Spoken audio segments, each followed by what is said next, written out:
People assume silence means weakness. I learned early that it usually means restraint.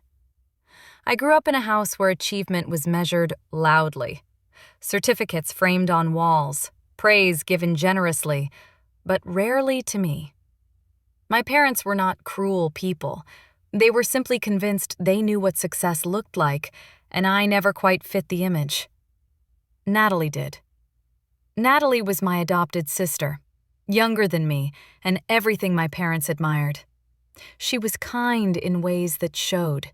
She worked hard in ways that were easy to applaud. Her story made sense to them. Humble beginnings, visible effort, constant gratitude.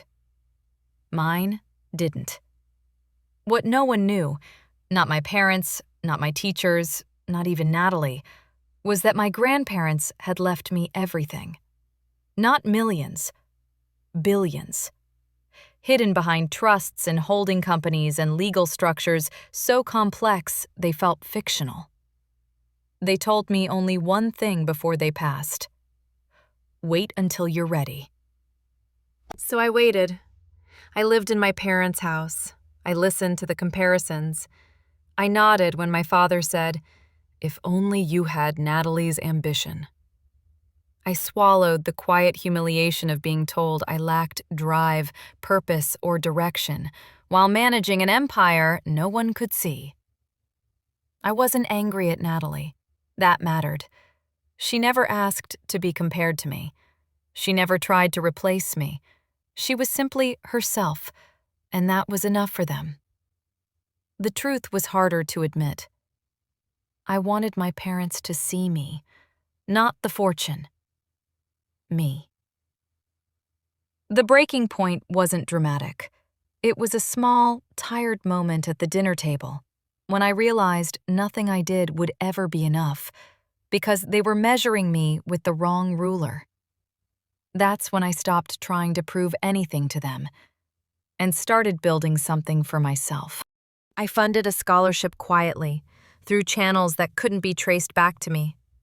When Natalie was accepted to a prestigious boarding school abroad, I watched her cry with happiness and felt something loosen inside my chest. Helping her leave wasn't revenge. It was kindness and relief.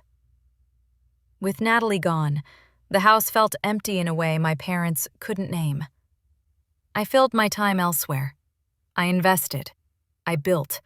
I supported initiatives that mattered to me. Education reform, youth-led businesses, sustainable technology. My name wasn't attached to any of it. Yet. One night, my father mentioned a mysterious investor he'd read about in the paper. "Whoever this is," he said, impressed, "they understand ambition." I almost laughed. Instead, I asked, "What does ambition mean to you?" He hesitated. Visibility, impact, leadership. I nodded, already knowing what I would do next. When I finally revealed myself, it wasn't at home. It wasn't in anger. It was on a stage, at a summit my parents attended by coincidence. I was listed as a speaker, an emerging voice. They nearly skipped my session. I talked about redefining success, about quiet power, about how being underestimated can be an advantage if you let it be. Then I told the truth. The look on my parents' faces wasn't rage or pride. It was confusion. "You could have told us," my father said afterward. I met his eyes. "You never asked who I was, only why I wasn't like someone else." That was the moment I understood something important. Revenge doesn't have to destroy. Sometimes it just reveals.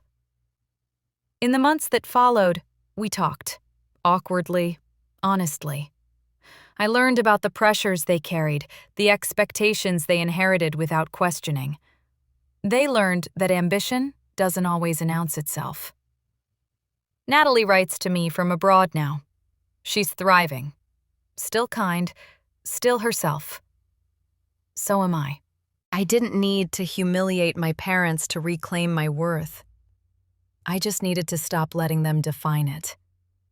And that, I've learned, is the rarest kind of fortune there is.